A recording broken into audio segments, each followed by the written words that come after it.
ఈ పూట నేను వాక్యము కొరకు ధ్యానం చేస్తూ ఉన్నప్పుడు ఈ బుధవారంలో ప్రభా మీరు ఏం మాట్లాడబోతున్నారు నీ బిడ్డలతో నేను అడిగినప్పుడు ప్రభు ప్రసంగి గ్రంథం 8వ అధ్యాయము 6వ వచనం గుండా ప్రభు నాతో మాట్లాడటం జరిగింది. ప్రసంగి గ్రంథము 8వ అధ్యాయము 6వ వచనం. ప్రతి సంగతిని విమర్శించు సమయమును ఏర్పడి ఉన్నది.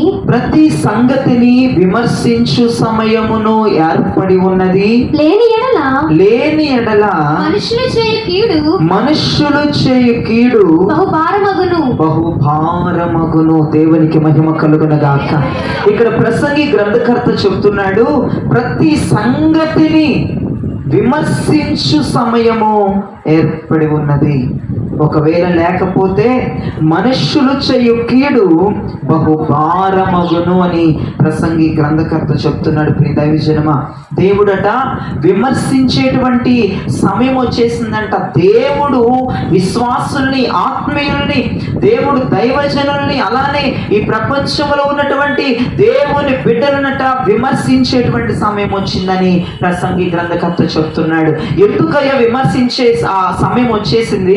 ఎంత త్వరగా విమర్శించే సమయం ఎందుకు వచ్చిందంటే ఆ ప్రసంగి గ్రంథకర్త అంటున్నాడు, ఒకవేళ ఆ సమయమే రాకపోతే మనుషులు చేసే కీడు భయంకరమైపోద్దంట.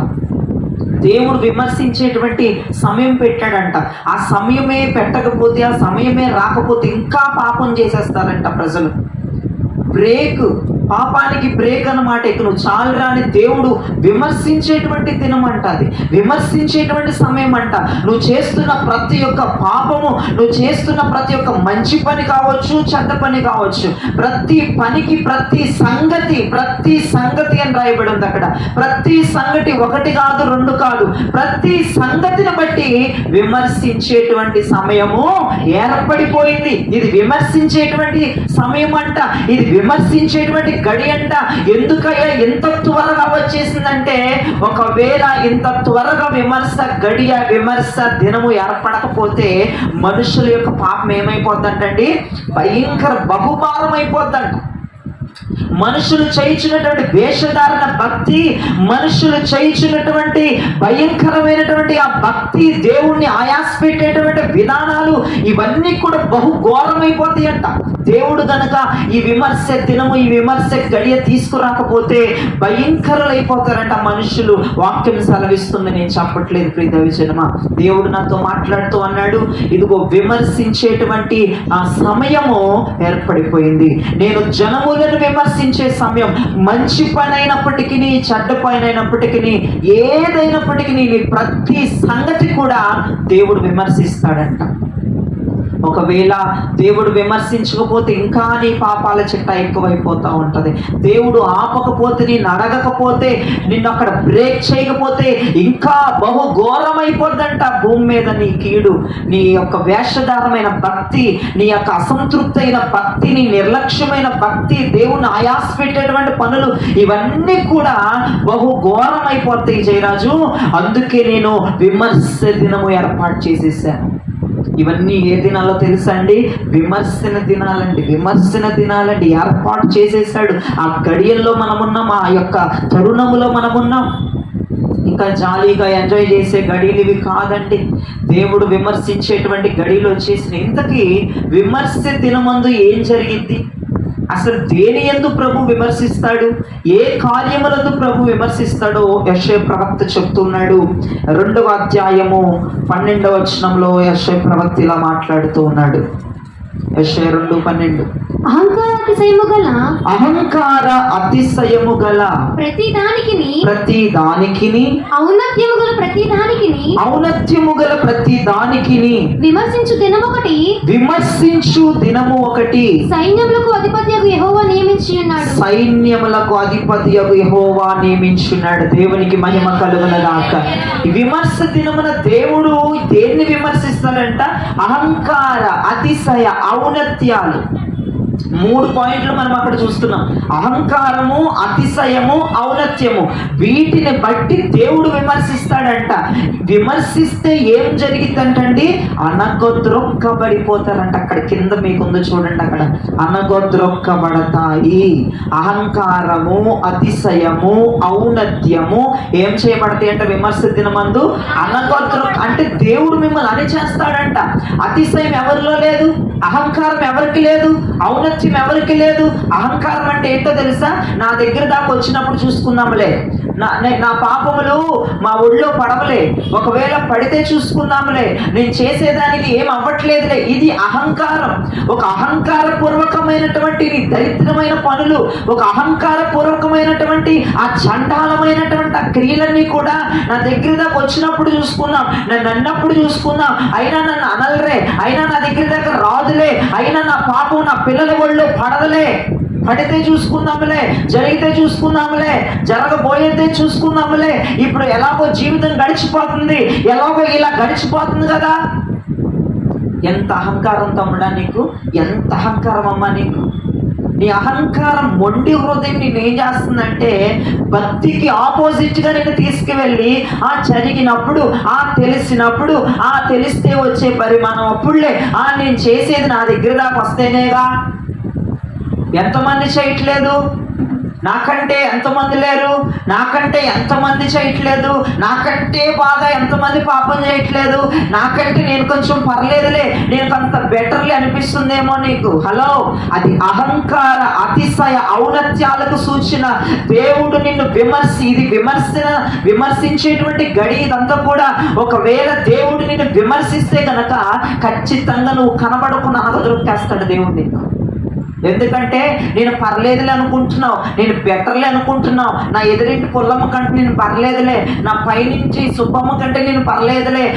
వాళ్ళ దగ్గరికి ఏమైనా తీసేసానా, వాళ్ళతో నేను తీసేస్తానా, వస్తే వాళ్ళకే ఎక్కువ శిక్ష పడుద్ది. నేను చాలా పర్లేదని ఎవరెవరు అనుకుంటున్నారో మరి. ఇప్పుడు నేను చాలా పర్లేదు. ఒకసారి ఆలోచించండి దయచేసి. ఎవరితో నువ్వు పోల్చుకుంటున్నావు? నేను పర్లేదని ఎవరితో పోల్చుకొని చెప్పుకుంటున్నావు? లోకంతో పోల్చుకొని నేను పర్లేదు అనుకుంటున్నావా? లేదంటే పాపం చేసే వాళ్ళతో పోల్చుకొని నేను చేసే చిన్న చిన్నగా అంత పాపం నేను చేయట్లేదుగా అనుకుంటున్నావా? అది అహంకారం మనస్సులో ఉంది.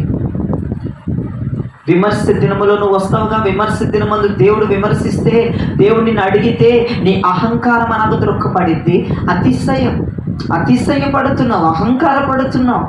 నా దగ్గర దాకా వస్తే చూసుకుంటావా? నీ దగ్గర దాకా వస్తే నా చూసుకుంటేది అంటే నీకు బాధ్యత తెలియదా? ఎట్లా బ్రతకాలో నీకు తెలియదా? ఎలా ఉండాలో నీకు తెలియదా? నీ దగ్గర దాకా వస్తే తెలుస్తుందా? ఒకవేళ నీ దగ్గర దాకా ఏమి రాదా? నువ్వు కనపడవా? నువ్వు మరుగైపోతావా? ఏంటండి ఆ మాటలు? ఆ ఆలోచన ఏంటండి?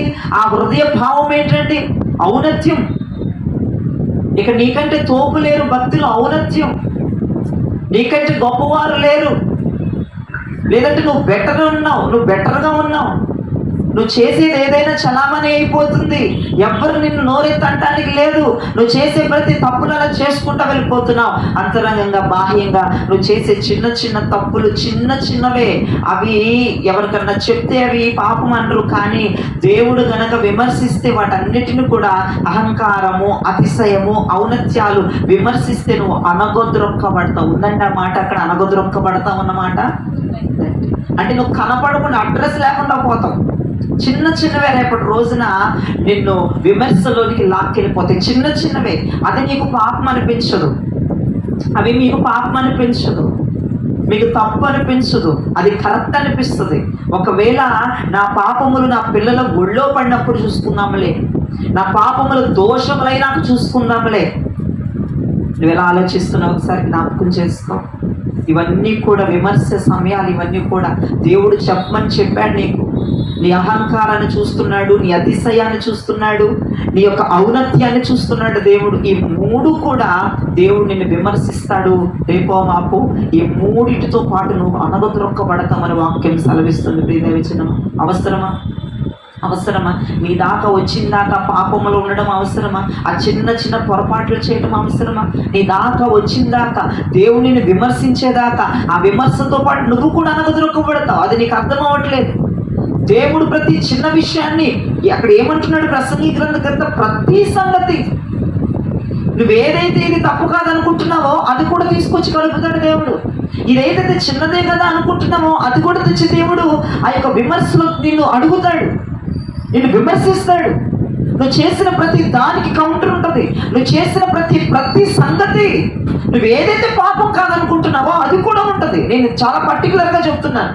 నువ్వు కరెక్ట్ అనుకుంటున్నావో దేవుడు దాన్ని కూడా విమర్శల్లోకి లాక్కొస్తాడు. నువ్వే పాపాలు ఏ చిన్నవి చేసి అందరు గోల్డ్ చేస్తున్నారు, నేను చిన్నయేగా దేవుడే పట్టించుకోలే, దేవుడే శిక్ష వెళ్ళే అనుకుంటున్నావు, అనుకుని వదిలేస్తున్నావు, అవి కూడా దేవుడు విమర్శలోకి తీసుకొస్తాడు. నీకు తెలుసా విమర్శ దినమందు ఏం జరిగిందో, ఎంత ఘోరమైనటువంటి పనిష్మెంట్లు మీకు తెలుసా? నువ్వు చేసే ప్రతి చిన్నది కూడా నువ్వు అనుకుంటావు నేను చాలా వరకు మారిపోయానండి, నేను చాలా వరకు మారిపోయానండి. మన చిన్నవి కూడా ఎందుకండి? అహంకార భావం. అవి పెద్ద భూతత్వంలో పెట్టి చూస్తాడు తెలుసా దేవుడు. రండి నేను చాలా మారానండి. ఏం మారి సత్యం? ఏం మారా? దేవుడిని ఆయాస పెట్టడం మారావా? దేవుడిని విసిగించడం మారావా? తీర్మానాలు తీసుకొని ఆ తీర్మానాల్లో నిలబడి ఉన్నావా? ఇవన్నీ కూడా చేయకుండా ఏం మారావు నువ్వు? మేము చాలా మారామండి. కానీ నువ్వు విమర్శ దినంలోకి వచ్చినప్పుడు నీ అహంకార అతిశయ ఔన్నత్యాలు నేను అనగదొరికేటట్లుగా దేవుడు అనగదొరుకుతాడంట. విమర్శ చేసేటప్పుడు నేను లైన్లో నుంచినప్పుడు, నువ్వు లైన్లో వచ్చినప్పుడు, నేను విమర్శించినప్పుడు నువ్వేవి పాపాలు కాదన్నావో దేవుడు అది పాపాలుగా ఎంచుతాడు. నువ్వేవి చిన్నవని తీసి పడేసేవో అవన్నీ కూడా దేవుడు తెచ్చి నీ మీద రుద్దుతాడు. అప్పుడు నీ గతి ఏంటంటే నువ్వు కనబడకుండా, అడ్రస్ లేకుండా, నీ రూపురేఖ లేకుండా దేవుడు నేను అనగదొరికేస్తాడు. చూసుకోండి ఒక్కసారి. నువ్వు చేసే ప్రతి నిర్లక్ష్య పని కూడా రేపటి రోజున విమర్శ దినంలో దేవుడు తీసుకొస్తాడు. బద్దకిస్తున్నావా? అది కూడా విమర్శ దినం వస్తుంది. నిర్లక్ష్యంగా ఉంటున్నావా? దానికి కూడా విమర్శ దినంలో దేవుడు అడుగుతాడు. నువ్వు అనుకుంటున్నావు ప్రతి సంగతి నేను ఎప్పటికీ చెప్పక్కర్లేదు అనుకుంటున్నావు, కానీ దేవుడు ప్రతి సంగతిని కూడా విమర్శిస్తాడు. ప్రతి సంగతిని కూడా దేవుడు పిండి అడగటానికి ప్రయత్నం చేస్తాడు. ఆయన నువ్వు లైన్లో నుంచినప్పుడు, ఆయన అడుగుతున్నప్పుడు నువ్వు మర్చిపోయిన విషయాలు కూడా దేవుడు కొన్ని సంవత్సరాల క్రితం కూడా తెచ్చి దేవుడు అడగటానికి ప్రయత్నం చేస్తాడు. అప్పుడు నువ్వు ఏం సమాధానం చెప్తావు? నీ అంతరంగం ఏం సమాధానం చెప్పగలదు?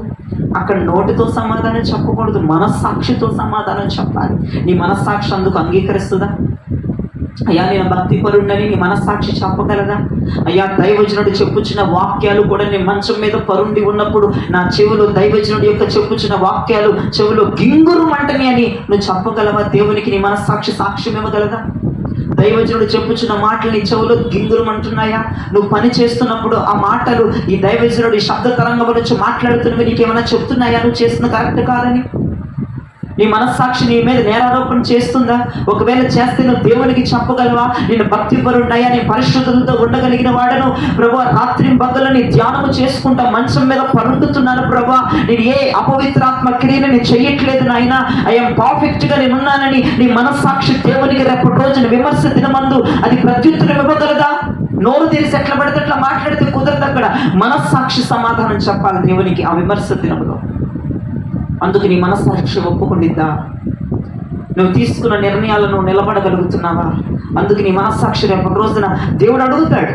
ఓ పెద్ద మాట ఇచ్చేసావుగా నాకు, చేసావా అని దేవుడు అడుగుతాడు. అప్పుడు నీ మనస్సాక్షి ఎస్ నేను చేస్తున్నానయ్యా అని నీ మనస్సాక్షి చెప్పగలదా? దేవునికి నీ మనస్సాక్షి ప్రత్యుత్తరం ఇవ్వగలదా? విమర్శ దినం ఏమనుకుంటున్నావు? ఆటకైతనంగా ఫ్యాన్ల కింద కూర్చొని వినే దినం కాదది. అన్నకొద్దురొక్కేస్తాడు. జాగ్రత్త, ఒక్కొక్కరిని కీక్కు మనకు అనగదొరుకుతాడు. నువ్వేం సాక్ష్యం ఇస్తావు రేపటి రోజున దేవునికి? నువ్వు ప్రతి విషయం కూడా నువ్వు నాకు మాట చేతి పోతులాగా పడుకున్నామని దేవుడు రేపు అడుగుతాడు. ఏం సమాధానం చెప్తావు? ఏముంది నీ దగ్గర సమాధానం? మనస్సాక్షి ఏం సమాధానం చెప్పింది? ఇన్ని వాక్యాలు వింటున్నావు, ఏంటి నువ్వు చేస్తున్న పని దేవుడు అడిగినప్పుడు నీ మనస్సాక్షి ఏం సమాధానం ఇవ్వగలదు? నువ్వు పర్ఫెక్ట్ గా ఉన్నావు సమాధానం ఇవ్వడానికి దేవుని దగ్గర. విమర్శ దినములో కూడా నువ్వు ధైర్యంగా విమర్శ దినములో నిలబడే దమ్ము నీకుందా? ఆ కెపాసిటీ నీకుందా? దేవునికి ఏ క్వశ్చన్ అడిగినా సమాధానం చెప్పగలదని మనస్సాక్షి, సమాధానం ఇవ్వగలదని మనస్సాక్షి. నువ్వేం చేస్తున్నావని సమాధానం చెప్తావు. నువ్వే పర్ఫెక్ట్గా దేవుని పనులు చేస్తున్నావని సమాధానం చెప్తావు. ఒకరోజు చేస్తావు, ఒకరోజు చెయ్యవు. ఒకరోజు వస్తావు, ఒకరోజు రావు. ఒకరోజు తింటే ఒకరోజు తినవు. ఏం పర్ఫెక్షన్ ఉందని నీ భక్తి జీవితంలో, ఏం నెలకొడుందని నీ భక్తి జీవితంలో దేవునికి విమర్శ దినమున ప్రతి సంగతి దైవజనుడు అడగకపోవచ్చు, నీ కుటుంబ సభ్యులు అడగకపోవచ్చు. ప్రతి సంగతి, హలో, మీ తల్లిదండ్రులు పిల్లలాగా మిమ్మల్ని కొట్టకపోవచ్చు మీరు భక్తి చేయకపోతే, కానీ దేవుడు అనగద్రొక్కేస్తాడు. జాగ్రత్త, అనగద్రొక్కేస్తాడు దేవుడు. వెనక ముందు చూడడు. నువ్వు అడుగుతున్న ప్రతి దానికి బొంకుకుంటా సమాధానం చెప్తే గనక, నీ దగ్గర సమాధానం లేకపోతే గనక, నీ అతిశయం, నీ యొక్క అహంకారం, నీ ఔన్నత్యాల చేతే నిన్ను కూడా అనగద్రొక్కేస్తాడు. పరలోకంలో ఎడక్కాలు కూడా పెట్టవు నువ్వు. ఆలోచించండి, ఆలోచించండి. ఒక్కసారి నీ ఫ్యూచర్లోకి వెళ్ళండి. దేవుని దగ్గర ఎంత ఆప్యాయంగా నటిస్తున్నావో, దేవుని దగ్గర ఎంత పద్ధతిగా నటిస్తున్నావో. విమర్శ దినం అనేది ఈ దినాన్ని దేవుడు ఏర్పాటు చేశాడు. రేపో మాపో విమర్శ దినములో దేవుడిని అడిగినప్పుడు నీ మనస్సాక్షి ధైర్యంగా విమర్శ దినములో నిలబడి సమాధానం చెప్పగలగా? అయితే ఓకే, నీ భక్తి అరమరిక లేని భక్తి అని దేవుడు ఒక మార్క్ ఇస్తాడు. ఓకే, నీ భక్తి సూటబుల్ భక్తి అని దేవుడు ఒక మార్క్ ఇస్తాడు. నీ భక్తి చెరిగిపోని భక్తి అని దేవుడు ఒక అవార్డు ఇస్తాడు నీకు. నువ్వు అవార్డులు తీసుకునే రేంజ్లో ఉన్నావా, లేదంటే అనగద్రొక్కించుకునేటువంటి, ఆయన కాలుతో నీ తల మీద కాలు పెట్టి అనగద్రొక్కేటువంటి స్థితిలో ఉన్నావా? ఒక్కసారి జ్ఞాపకం చేసుకుని ప్రియా విషయమా, విమర్శ దినం అంటే అది ఎవరు ఓర్వదగిన దినం. అది పాపులు గుండెల బాదుకొని ఏడ్చే దినం అది. ఆ విమర్శ దినం అంటే పాపులకు దడ పుట్టే దినం అది. భక్తి పరులు అసంతృప్తి భక్తులకి అది ఒలుకు పుట్టించేటువంటి విమర్శ దినం అది. అదే ధైర్యంగా భక్తి చేయగలిగి, దేవుని పాదాల మీద పడిపోగలిగి, దేవుని సన్నిధిలో ఇచ్చినటువంటి ఆ వాగ్దానాల తీర్మానాలు చేయగలిగి, దేవునికి ఇచ్చినటువంటి ఆ మాటలను నెరవేర్చగలిగి, దైవజనుడు వాక్యమును పడుకుంటున్నా కూడా చెవులో గింగురుమని తిరుగుతూ భక్తి శ్రద్ధలతో భయభక్తులతో ఉన్నవారికైతే ఆ విమర్శ దినమందు ఆనందకరమైనటువంటి దినం అండి. పాపులు ఏడ్చే దినం ఆ విమర్శ దినములో. నిర్లక్ష్య పరులు తలబాదుకొని తల గోడ కుద్దుకునేటువంటి రోజులు అవి. దేవుడు ఏర్పడి ఉన్నవి అని చెప్తున్నాడు. ఈ రోజులన్నీ కూడా అవే. ఎప్పుడు అడుగుతాడో తెలియదు, ఎప్పుడు వచ్చేస్తాడో తెలియదు. ఇదిగో అంటున్నాడు ప్రసంగి గ్రంథకర్త చెప్తున్నట్టు, ప్రతి సంగతిని విమర్శించే సమయము ఏర్పడిపోయింది. వస్తుంది కాదు, జరుగుతుంది, ఇక ఏర్పడిపోయింది. ప్రతి సంగతిని బట్టి విమర్శిస్తాడు. నువ్వు ప్రార్థన ఎలా చేస్తున్నావో అడుగుతాడు. ఏ మనసుతో నోటుతో చెప్పొద్దండి. నోటుతో అక్కడ చెప్పడానికి కుదరదు, మనస్సాక్షితో చెప్పాలి. అక్కడ ఏది పడితే అది నోరు ఉంది కానీ మాట్లాడితే చంప పగిలిపోద్ది ఆయన దగ్గర. మనస్సాక్షితో చెప్పాలి. నిజం చెప్పింది మనస్సాక్షి, అబద్ధం చెప్పదు. ఎవరికైనా మనస్సాక్షి ఉంటే, నువ్వు ఏదైనా తప్పు పని చేస్తున్నప్పుడు మనస్సాక్షి వద్దు అని చెప్పిద్ది. కొంతమంది దౌర్భాగ్యుల మనస్సాక్షిని కూడా తోసేసి ఎట్లా పడితే అట్లా ప్రవర్తిస్తూ ఉంటారు. వారి గురించి నేను మాట్లాడదలుచుకోవట్లేదు. మనస్సాక్షితో రేపటి రోజున సమాధానం చెప్పాలి దేవునికి. నువ్వు ప్రార్థన ఎలా చేస్తున్నావు? నీ మనస్సాక్షి, నువ్వు ఖచ్చితమైనటువంటి మనస్పూర్వకంగా ప్రార్థన చేస్తున్నావా, నిర్లక్ష్యంగా చేస్తున్నావా, నిద్రపోతూ చేస్తున్నావా, ఆవలిస్తూ చేస్తున్నావా? అన్నీ అడుగుతాడు దేవుడు. నువ్వు కానుక ఎలా ఇస్తున్నావు? నువ్వు చర్చికి భారంగా వస్తున్నావా, హ్యాపీగా వస్తున్నావా? నువ్వు వాక్యములో ఉన్న ప్రతి మాట భారంగా పాటిస్తున్నావా, హ్యాపీగా ప్రతిదీ కూడా దేవుడు రేపటి రోజు విమర్శ దినంలోకి తీసుకొస్తాడు. ప్రతిదీ కూడా రేపటి రోజు విమర్శ దినంలోకి వచ్చేస్తుంది. నువ్వేం సమాధానం దేవుడికి ఇస్తావు? నీ మనస్సాక్షి అంతా నిజమే చెప్పాలి. నీ మనస్సాక్షి నీ మీద అప్పుడు నేరారోపణ చేస్తామంటది. నువ్వు ప్రార్థన ఎలా చేస్తున్నావమ్మా ఇప్పుడు చెప్పు దేవునికని నీ మనస్సాక్షి చెప్తామంటది. నిజంగా నువ్వు ప్రార్థన చేస్తున్నావా? ఉపవాసాలు ఉన్నప్పుడు పరిశుద్ధంగా ఉపవాసాలు ఉంటున్నావా? ఉపవాసాలు కూడా ఫైట్లు ఫైట్లు. ఉపవాసాలు ఉన్నప్పుడు గొడవలు, గోళ్ళు, రెంకెలు, చండాలంగా ఉపవాసం పనిచేయదు.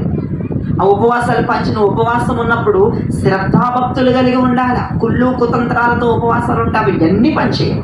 లెక్కేసుకోండి, మీరు ఎన్ని ఉపవాసాలు ఉన్నారో, ఎన్ని ఉపవాసాలకి కయ్యా మన గొడవలు పెట్టుకున్నారో, చిరుగురులాడారో, తిట్టుకున్నారో, ఫైటింగ్లు చేసుకున్నారో, అలిగారో, కుళ్ళు కుతంత్రాలు, అవన్నీ ఫెయిల్ అయిపోతాయి ఉపవాసాలు. ఏంటి ఉపవాసం అంటే ఎట్లా ఉండాలి? ఒక మంచి హృదయం దేవునికి నీకు దగ్గర చేస్తుంది ఉపవాసం అనేది. అంతేగాని మీ తల్లి మీద అరిసేసి, ఇంట్లో గొడవలు పెట్టేసుకొని, ఇంట్లో నువ్వు మీ కొడుకు కూతుర్ల మీద అరిసేసి, అక్కాదమ్ముల మీద మీరు అరుచుకొని, చిర్రాబుర్లాగా ఎదురోళ్ళ మీద అరిసేసి, పక్కన వాళ్ళ మీద, అదే ఉపవాసం. ఆ ఉపవాసాలు కూడా దేవుడు బయటికి తీస్తాడు రేపు విమర్శ. నేను చెప్తున్నవన్నీ రేపు జరుగుతాయి. మీరు ఏ మాట కూడా పోనివద్దు, మైండ్లో అలా స్టోర్ చేసుకోండి. ఇవి బుక్లో రాసుకునే మాటలు కాదు, ఇవి మైండ్లో స్టోర్ చేసుకుని ఉండే మాటలు నేను చెప్పేవన్నీ కూడా. రాకడ వర్తమానాలన్నీ బుక్లో రాసుకోవద్దు, మైండ్లో రాసుకోండి. హృదయంలో ముద్ర, శరతన ముద్ర వేసేసుకోండి. మర్చిపోకూడదు. నిద్రలోంచి లేపిన ఏంటి విమర్శ దినమందు దేవుడు దేన్ని బట్టి విమర్శిస్తాడనగా నువ్వు చెప్పేయాలి. అతిశయ, అహంకార, ఔన్నత్యాలను బట్టి దేవుడు విమర్శిస్తాడు. ఆ విమర్శ దినమన దేవుడు అనగదొరుకుతాడు. నిద్రలో నుంచి మధ్యరాత్రిలో లేపన నువ్వు చెప్పగలిగిన కెపాసిటీ నీకు ఉండాలి. అంటే వాక్యాన్ని నువ్వు అంత శ్రద్ధగా గుర్తుపెట్టుకోవాలి. ఏమండి మర్చిపోయాను అనుకోనండి, నీ జీవితం కూడా అడ్రస్ లేకుండా పోతుంది. కొన్ని మాటలు నేను ప్రతిసారి చెప్తా. కొన్ని మాటల పండ గుర్తుగా మనం గుర్తుపెట్టుకోవాల్సిన విషయాలు ఉంటాయి. నువ్వు దాన్నే మర్చిపోతావు, ఏదో పనికి మన మాట పట్టుకుంటావు అంతే. అయ్యగారు చెప్పే జోకులు గుర్తుంటున్నాయి అంటే ఈ రోజుల్లో దరిద్రం, అదేం దరిద్రం అని.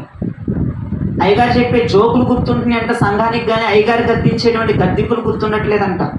ఎరా పలానా విమర్శ వాక్యం చెప్పినప్పుడు అయ్యగారు భలే జోకేశారు కదరా అనేది అది మాత్రం 2-3 వారాలైనా చెప్పుకుంటారంట, కానీ గద్దించేది మాత్రం మర్చిపోతారంట. అదేం దరిద్రం అని మన సంఘంలో చొరబడిపోయినట్టుంది ఆ దరిద్రం. యేసు నామములో దరిద్రం పోవును దాకా. పోవాలి, ఉండొద్దు. జోకులు కాదు నువ్వు గుర్తుపెట్టుకోవాల్సింది, పనికిమాలిన జోకులు అవి కాదు. అవి గుర్తుపెట్టుకుంటే నీ జీవితాన్ని ఆశీర్వదింపజేయవి. ఒక గద్దింపులు, ఒక సీరియస్నెస్ నువ్వు పట్టుకోవాలా. దైవజనుడు ఎలా సీరియస్గా చెప్తున్నాడు, దైవజనుడు ఏది గట్టిగా పర్టికులర్గా నొక్కి చెప్పాడు, దైవజనుడు ఏది గట్టిగా కత్తించి చెప్పాడు, అది పట్టుకొని పోవాలి. ఎక్కడి నుంచి నువ్వు ఏదో కొంతమంది నేను విన్నానులేండి, కొంతమంది నేను వేసే జోకులకి ఇంట్లో కూడా పంటలు తోముకుంటా కూడా నవ్వుకుంటున్నారంట. అబ్బాయి ఎదేం దరిద్రం అనమ్మా, నీ భక్తి పాడుగాను, నీ భక్తి మాడిపోవాలి. దేం దరిద్రం, మంటలు తోముతో కూడా నవ్వుతున్నావా నేను వేసిన జోకులకి? ఏదో నీ మాడిపోయిన పేసి నేను చూడకూడదని అట్లా 2-3 జోకులు ఏదో వదులుతాం. దరిద్రమే నీ పొద్దాకులు జోకులు వేసుకుంటూ కూర్చోకూడదు వాక్యంలో. అది చాలా చండాలమైనటువంటి లక్షణం. అది ఒక గద్దింపులోనికి జనాలకు అవే గుర్తుంటున్నాయి అంట. దేవుడు నాతో చెప్పాడు, దేరాజా నువ్వు వేసే జోకులు అవే గుర్తుంచుకుంటున్నారా వారు. అవి గుర్తుంచుకొని ఒకరికొకరు చెప్పుకొని ఒకరికొకరు నవ్వుకొని వాళ్ళు పనులు చేసినప్పుడు కూడా, స్నానాలు చేసేటప్పుడు కూడా అది గుర్తుంచి నవ్వు వస్తుందంట. వాళ్ళెవరు అది మహాతల్లులకు నా వందనాలు. అదే తిట్టింది గుర్తుండదు, గట్టి గరిసింది గుర్తుండదు, సీరియస్గా బల్లబుద్ధి చెప్పింది గుర్తుండదు, మారు అన్న మాట గుర్తుండదు. ఇవి గుర్తుంటే అందుకే నాకు భలే చండాలు వేసిపోతే నేను అసలు వాక్యాలు అందుకే జోకులేను. ఏదో ఈ మధ్య మీరు అట్లాగా దిష్టి బొమ్మల్లా కూర్చున్నారు కాబట్టి ఏదో 1-2 నేను మాట్లాడుతున్నాను, కానీ అసలు నాకు ఇష్టం ఉండదు జోకులతో మాట్లాడటం. వాక్యాన్ని అర్థం చేసుకోండి.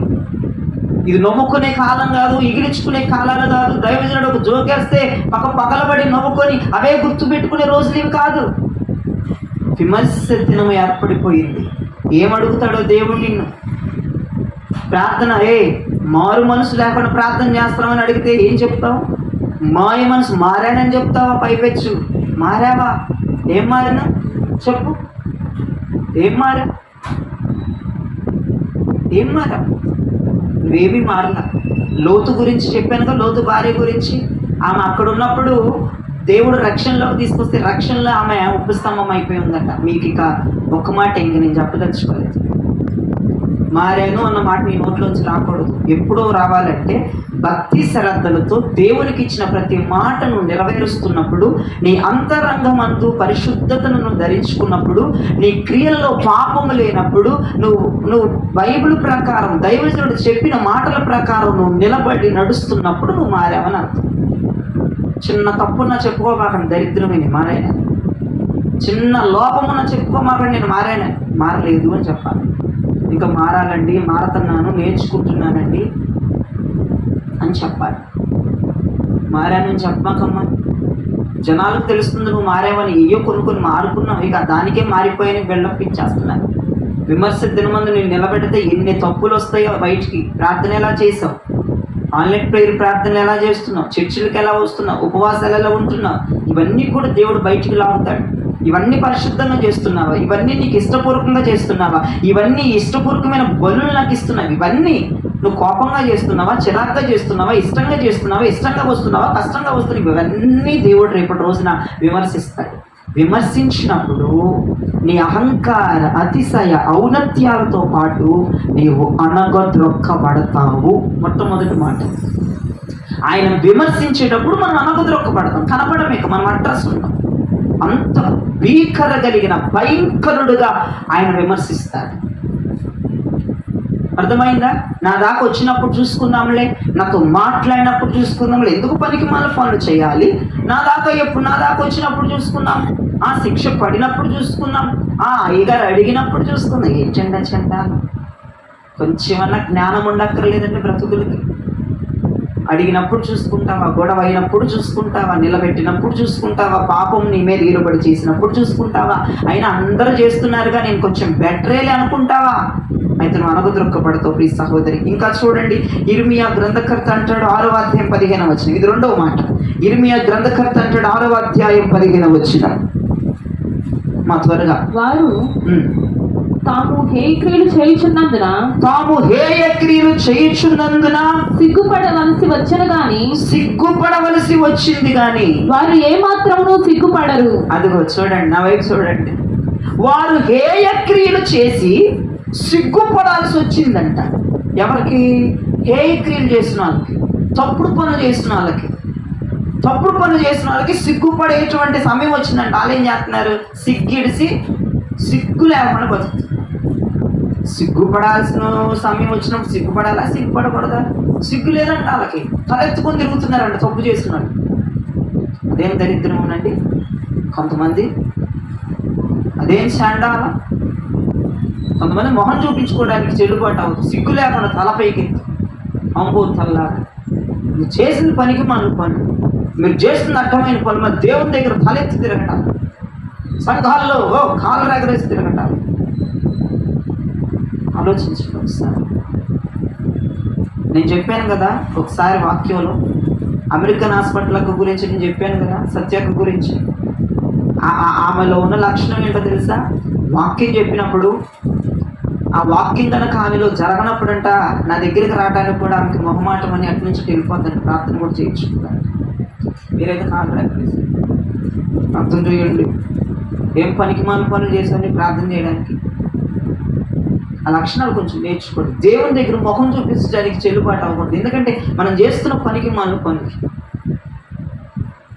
ఏడొచ్చేద్దాం. నేను బ్లెస్సింగ్ ప్రతి వారం బ్లెస్సింగ్లు తీసుకొని బాగా బ్లెస్ అయిపోతున్నావుగా, బాగా తయారైపోతున్నావుగా బ్లెస్సింగ్లు తీసుకొని. అసలు అక్క చెప్తున్న మాటకి నిజంగా నాకు గూస్ బంప్స్ వచ్చిన. అటువంటి వాళ్ళంటే నాకు చాలా ప్రాణం అండి ఆత్మీయ జీవితాల్లో. అక్క అందుకే ఒక్కొక్కసారి నీ దగ్గరికి రావడానికి కూడా నేను ప్రయత్నం చేయను. ఎందుకంటే దేవుడు నాతోనే మాట్లాడారు ఆ పూట. ఎందుకో నాకు గిల్టీ ఫీలింగ్ వచ్చింది. నా ముఖాన్ని ఆయనకు చూపించుకోకూడదు అనుకున్నానని ఇంటికి వెళ్ళి ఏడిచిందంట రాత్రి. మీరు కొంతమంది చూస్తే సంఘంలో ఒక్కరు కూడా మాట్లాడండి ప్రార్థన చేయించుకోకుండా మొత్తం తెగబడిపోతారు ప్రార్థనలు పొలోలమని.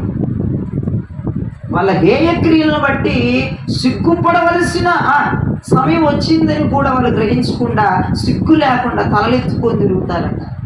సిగ్గు లేకుండా తలలెత్తుకొని మనుషుల దగ్గరికి వచ్చి మాట్లాడతారట. విశ్వాసులతో కలిసిపోతారట. ఏమిటి? ఒక లోన్లీ ఉండదండి, ఒక ఒంటరితనం ఉండదండి, ఒక దుఃఖకరం ఉండదండి. నేను చేసిన పనికి మన పని నా దైవజనుడికి ఎలా తలకాయ చూపించుకోవాలి, నా తోటి విశ్వాసానికి ఎలా చూపించుకోవాలి ప్రభు అని ఏడ్చేటువంటి ప్రోగ్రాలు లేవండి మన జీవితాల్లో. ఆలోచించండి అండి. మనుషులకు దొరికినప్పుడు కాదు, హలో, దొరకకుండా నువ్వు ఎన్ని చేస్తున్నావో ఆ పనులు కూడా సిగ్గుపడాల్సిన సమయం అది. నువ్వు చేస్తున్న నిర్లక్ష్యమైన భక్తికి ప్రార్థన చేయమంటే పడుకొని అది సిగ్గుమాలిన పనులు, అవి దౌర్భాగ్యమైనటువంటి పనులు. అటువంటి పనులు చేసుకుంటూ కూడా తల ఎగరేసి తిరుగుతున్నారు, దైవజనుడికి ముఖాలు చూపించుకుంటున్నారు. మరి ఎంత చండాలమైన భక్తి అండి అది. నాకు తెలిసేదైతే చండాలమైన భక్తి అంటాను నేను దాని పేరు. మరి మీరే పేరు పెడతారో నాకు తెలియదు ఆ భక్తికి. బైబిల్ చెప్తుంది, ఇర్మియా గ్రంథకర్త చెప్తున్నారు, కొంతమంది ఏ క్రియలు చేసి కూడా, తప్పులు చేసి కూడా, ప్రార్థనలు చేయకుండా, దైవజనుడు చెప్పిన వాక్యాలు కూడా పాటించకుండా ఎంత సిగ్గు లేకుండా తలకాయలు ఎత్తుకొని తిరుగుతారో అని నేనంటలేదండి బాబు, ఇర్మియా గ్రంథకర్త చెప్తున్నాడు. మళ్ళీ ఒకసారి చదవమ్మ మాట. వారు తాము హేయ క్రియలు చేయుచున్నందున సిగ్గుపడవలసి వచ్చిన గాని వారు ఏ మాత్రమును సిగ్గుపడరు. ఉన్నారా మీరు ఇటువంటి వాళ్ళు? పోయిన వారం చెప్పిన వాక్యం చేశారా? సిగ్గుపడాలిగా, సిగ్గుతో తలదించుకోవాలిగా. పోయిన వారం ఏం చెప్పాను? ఉదయాన్నే లేగవండి. హాహా, ఎంతమంది చేస్తున్నారు అప్పటి నుంచి ఒకరోజు కూడా మానకుండా? సిగ్గుమాల మంది కొంతమంది ఉన్నారు, వాళ్ళకి సిగ్గు సరాలు ఉంటాం కొంతమందికి. ఒకరోజు కూడా మానలేదు అయ్యారు. ఎప్పుడు చెప్పాను? ఆదివారమా? ఉదయం చెప్పానా? ఉదయం అమ్మ, సాయంత్రం కాదు అమ్మగారు. ఓకే, ఆదివారం నైట్ చేశారా? సోమవారం నైట్ చేశారా? మంగళవారం నైట్ చేశారా? ఓకే, 3 రోజులు చేశారు దేవుడు. ఓకే, చూద్దాం, రేపు వారం అడుగుతా, చూస్తాను. ప్రతిరోజు 5 లోపే 3ంటికి లేకమని కాదు చెప్పేవు, 4ంటికి సూర్యుడు రాకముందు చేయమని చెప్పి. అది చేయకుండా కూడా మళ్ళీ వీళ్ళు మరి ఏంటో పెద్ద పోజులు పడుతూ ఉంటారు కొంతమంది. దాన్ని చూస్తే నాకు వెళ్ళిపోం. మీ గిల్టీ ఫీలింగ్ అనిపిస్తుంది, అయ్యో అయ్యగారు పోయిన వారం చెప్పారే చీ అనిపించదండి మీ బ్రతుకులు ఎప్పుడు కూడాను? ఇంత హ్యాపీగా ఎట్లా కనపడతారండి? ఇంత నవ్వుతారు చక్కగా, జాలీగా, ఎంజాయ్గా.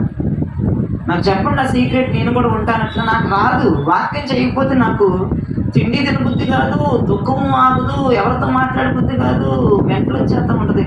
నాకేంటో మీ అంత జాలీతనం రాట్లా. నలుగురిలో కలిసిపోయి వండుకొని అని తినడం రావట్లేదండి నాకు. నేర్పించండి, మేము ఇంటికి ఒకరి ఇంటికి వస్తాను నేను.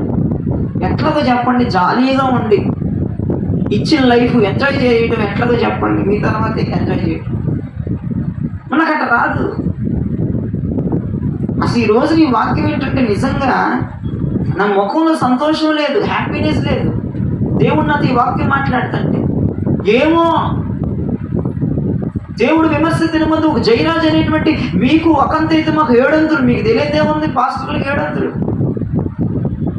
మరి భక్తి ఎలా చేస్తున్నావురా, వాక్యం ఎలా చెప్తున్నావురా, నువ్వు చేసావా? దేవుడు నన్ను విమర్శలు అడుగుతాడు. నేను వెతుక్కుంటా ఉంటున్నా, వెతుకుడినా పని. ఈ వాక్యం నాతో చెప్తుండగా నన్ను నేను క్వశ్చన్ చేసుకుంటున్నా. సంవత్సరాల బ్యాక్ వెళ్ళిపోతున్నా, నెలల బ్యాక్ వెళ్ళిపోతున్నా, వారాల క్రితం వెళ్ళిపోతున్నాను. అయ్యా ఎప్పుడు ఎక్కడయ్యా బుక్కులు తిరిగేసాను ఈ రోజు. నేను ఎన్ని బుక్కులు, నా దాదాపుగా చాలా బుక్కులు ఉన్నాయండి. ఆ బుక్కులన్నీ తిరిగేసి ఒక్కొక్క వాక్యం మరలా ధ్యానం చేసుకున్నా. అది చేశానా, నేను చేశానా, ఇప్పుడు ఇట్లా ఉంటున్నానా, ఇప్పుడు ఇట్లా. ఎందుకంటే ఏది కూడా విమర్శలకు రాకూడదని అదొక టెన్షన్. మీరు కూడా ఇంటికి వెళ్ళిన తర్వాత రాసుకున్న బుక్కులన్నీ తిరగేసుకోండి, యూట్యూబ్స్ అన్నీ తిరగేసుకోండి. మీరు ఏం చేయలేరు అవి చేయండి. విమర్శించిన ముందు దేవుడు మిమ్మల్ని లాక్కొచ్చి విమర్శించాడంటే అనగదొక్కబడతారు. రెండవదిగా దాని పక్కన విషయం కూడా చదవండి అమ్మా. అవమానము నొందితిమని వారికి తోచనే లేదు కనుక వాళ్ళకి అసలు చెప్పే మేము అవమానం పొందామని అసలు కనుకుండదంటండి. పడిపోవు వారితో వారు పడిపోవుదురు. అదిగో ఆమె పెద్ద పాపం చేసింది, నేను తక్కువే. నువ్వు ఎవరితో పోల్చుకుంటావు వాడితో పడిపోతావు. దేవుడు చెప్తున్నాడు, ఏం చెప్పట్లే.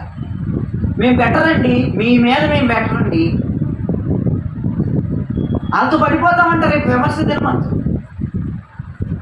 ఎగ్జాక్ట్గా నువ్వు ఎవరితో పోల్చుకుంటున్నావు, నేను ఎవరితో లింకప్ చేసుకుంటున్నావు. అమ్మయ్యా నాకు తోడు దొంగ దొరికాడు, అయ్యా తిడితే మమ్మల్ని ఇద్దరిని తిడతారు. అమ్మయ్య దొరికిందిరా నాకు తోడు దొంగ, దేవా స్తోత్రం. దాంతోపాటు నువ్వు పోతావు, వాడితో పాటు నువ్వు పోతావు. అవసరమా? నేను పెంచుకోవడం అవసరం నీకెందుకు? నీ భక్తి నువ్వు చేసుకో. పడిపోవు వాడితో నువ్వు పడిపోతావు. ఎవరినెవరిని వాళ్ళు వీళ్ళు వాళ్ళని ఎవరినెవరిని పేర్లు పెట్టి ఎవరినెవరు నువ్వు సమాధానించుకుంటావో సమర్థించుకుంటావో ఖచ్చితంగా వాళ్ళతో పడిపోతావు. ఇంకా చదవండి. నేను వారిని విమర్శించు కాలమున, అదిగో నేను వారిని విమర్శించు దినమున వారు తొట్టిల్లుదురని యెహోవా సెలవిచ్చుచున్నాడు. తొట్టిల్లుతారు అంటే అర్థం ఏంటంటే ఆయన ముందు నిలవలేరు అని అర్థం. నెంబర్ 1 విమర్శ దినమందు అనగదొక్కబడతాం. నెంబర్ 2 విమర్శ దినమందు నిలవలేకపోతాం. దేవుని ముందే నిలవలేం.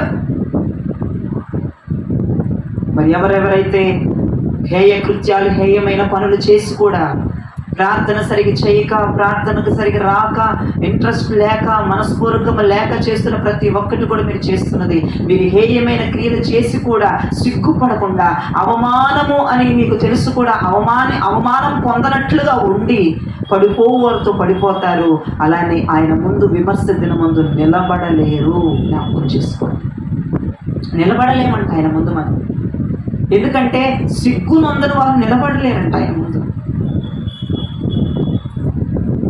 ఈ రోజున దైవజనుడి ముందు ఈజీగా వారం నిలబడుతున్నాం, రేపు రోజున దేవుడి ముందు నిలబడ్డాం. పోయిన వారం చేయకపోయిన వాక్యం ఈ వారం ధైర్యంగా వచ్చి నిలబడిపోతాం. ఈ రోజు చెప్పిన వాక్యం శుక్రవారానికి కూడా ధైర్యంగా వచ్చేస్తాం నా దగ్గరికి, ఎందుకంటే బుధవారం చేయకపోయినా. ఎందుకంటేనండి నిన్ను అనట్లేదు కానీ వాక్యం చెప్తున్నాను. ఎవరైతే ఉన్నారో వాళ్ళు అవి సిగ్గు మాలిన పనులండి. నా దగ్గర నిలబడుతున్నారు, దేవుని దగ్గర అలా నిలబడలేమంట. మనం విమర్శ దిన ముందు ఏం చేయబడతామంటే తొట్టిల్లిపోతామంట, నిలబడలేమంట ఆయన ముందు. మనం ఆయన దగ్గరికి వెళ్ళడానికి కూడా మనకి ఆస్కారం ఉండదు, ఆయన దగ్గరికి వెళ్ళి నిలబడడానికి కూడా మనకి పొజిషన్ ఉండదు. జ్ఞాపకం చేసుకోమని ప్రభు పెట్ట మనం చూస్తున్నాం. మత్తయి సువార్త 11వ అధ్యాయం 20వ వచనం కూడా మీరు చూడగలిగితే, మత్తయి సువార్త 11వ అధ్యాయం 20వ వచనాన్ని ఒకసారి. పిమ్మట ఏ పట్టణంలో అయినా విస్తారమైన అద్భుతములు చేసెను.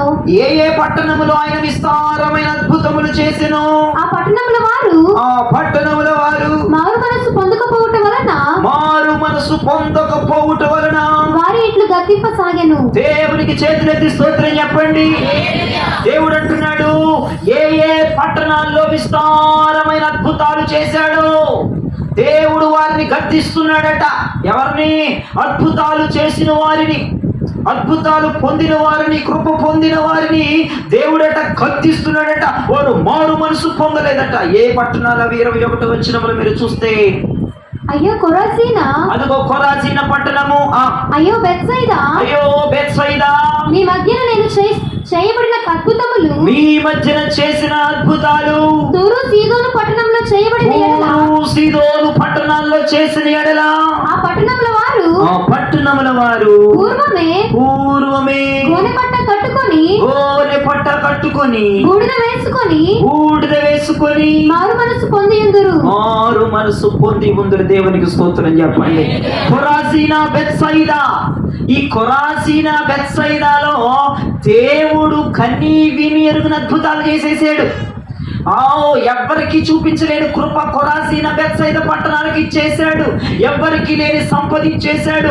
ఎవ్వరు పొందని అద్భుతాలు ఇచ్చేశాడు. అంతేకాదు, కొరాజీన బెత్సయిదా పట్టణాల్లో దేవుడు 12 మంది శిష్యుల్లో 5గురిని ఆ పట్టణాల్లో నుంచి దేవుడు ఎన్నుకున్నాడు. ఆ పట్టణంలోనే పుట్టి వాడిని దేవుడు స్వస్థపరిచాడు. ఆ పట్టణంలోనే ఏ పట్టణంలో చేయని అద్భుతాల పట్టణాల్లో దేవుడు చేశాడు. ఇప్పుడు అంటాడు దేవుడు, ఓ కొరాజీనా, ఓ బెత్సయిదా, మీ పట్టణాల్లో నుంచి 5గురు అపోస్తులను లేపుకున్నానుగా. ఓ కొరాజీనా, ఓ బెత్సయిదా, పుట్టి వాడిని స్వస్థపరిచానుగా. ఓ కొరాజీనా, ఓ బెత్సయిదా, మీ పట్టణాల్లో చేసిన కార్యాలు తూరు సీదోనులో చేసుంటే వారు అప్పుడే మారు మనసు పొంది గోని పట్టా పట్టుకొని వారు ఉపవాసం ఉండి పశ్చాత్తాపముతో మారు మనసు పొందేవారు అని దేవుడు కొరాజీన బెత్సయిదా అని అంటున్నాడు. ఈ రోజున కొరాజీన బెత్సయిదా లాగా దేవుడు నీ జీవితాల్లో అద్భుతం చేయట్లేదా? ఆహారం లేని వేళలో నీకు ఆహారం ఇవ్వట్లేదా? దేవుడు ఎన్ని కార్యాలు నీ పట్ల చేశాడు, ఎన్ని అద్భుతాలు చేశాడు.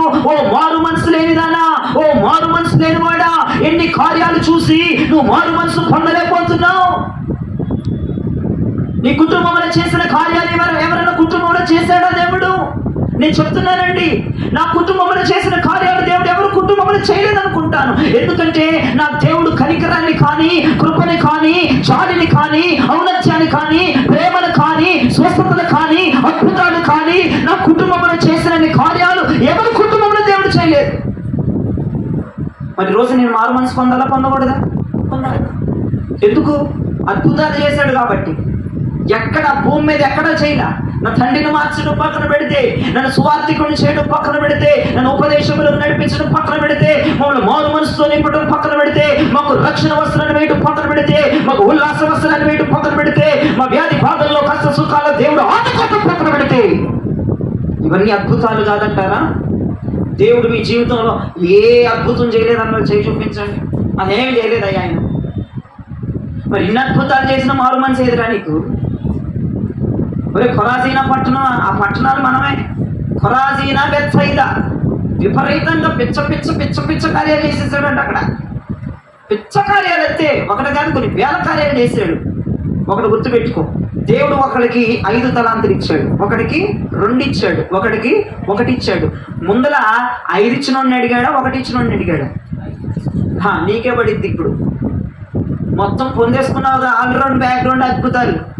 స్వస్థత దగ్గర నుంచి, మారు మనసు దగ్గర నుంచి, ఉల్లాస వస్త్రం దగ్గర నుంచి, ప్రశస్త వస్త్రం దగ్గర నుంచి, అభిషేకాల దగ్గర నుంచి, భాషల దగ్గర నుంచి, దర్శనాల దగ్గర నుంచి, కుటుంబంలో పూట గడపపోయిన దేవుడు ఇచ్చేస్తున్నాడు నీకు. ఇన్ని పొందేసుకున్నావు, నిన్నే అడిగేస్తాడు రేపు విమర్శ తినమందు.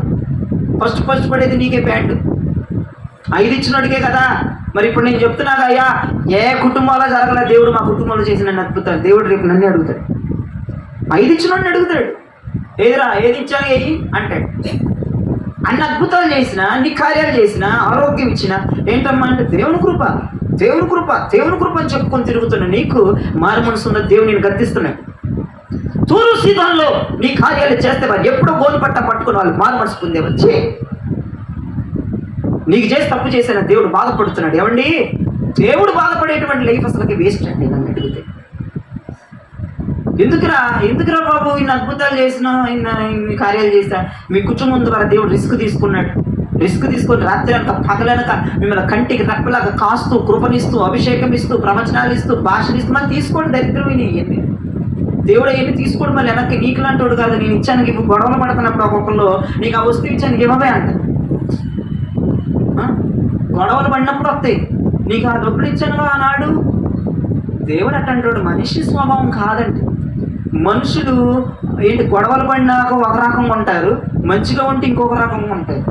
నవ్వుతూ ఉన్నప్పుడు ఒక రకంగా ఉంటాడు, వాడిని ఏమైనా అన్నామంటే వాడికి దెప్పు కొడతా ఉంటాడు. అరే అప్పుడు అది పెట్టాను కదరా, ఇప్పుడు అది ఇచ్చాను కదరా, నీకు అది పెట్టాను, అంత చేసాం కదరా, ఇట్లా చేసాం కదరా. ఎందుకంటే ఆ మాటలు అది దేవుని స్వభావం కాదు, అది మనుషుల స్వభావం. అది కానీ దేవుని స్వభావం నీకు అభిషేకం ఇచ్చి లేదంటే నీకు భాషలు ఇచ్చి తీసుకోడు. కానీ విమర్శ దినమందు నేను గద్దిస్తాడంట. ఎన్ని అద్భుతాలు చూసావు నా ద్వారా, ఎన్ని కార్యాలు చూసావు నా ద్వారా. చావు బ్రతుకులోంచి బ్రతికావు. ఉల్లాస వస్త్రాన్ని ఇచ్చాను, అభిషేకాలు ఇచ్చాను, నువ్వు ఏది అడిగితే అది ఇచ్చాను. నీకు ధనం లేకపోయినా, పూట గడవపోయినా గడిసేలాగా చేస్తున్నాను. 4 మెతులు తినగలిగిన కృప నీకు ఇస్తున్నాను. ఇన్ని కార్యాలు, ఇన్ని అద్భుతాలు చేస్తే ఓ కొరాజీనా, బెత్సయిదా, నీకు మారు మనసు లేకుండా పోయింది. అసలు నీ దగ్గర చేసిన కార్యాలు ఎక్కడ చేస్తే బాగుండు అన్నాడు. తూరు సీదోను అసలు ఏంటో తెలుసా? అన్య ప్రజలు నివసించేటువంటి పట్టణాలవి. అన్య జనులు నివసిస్తారు తూరు సీదోను పట్టణాల్లో. ఆ పట్టణాల్లో ఒక యాచకుడు ఉండడు, ఒక దైవజనుడు ఉండడు, ఒక సువార్థికుడు ఉండడు.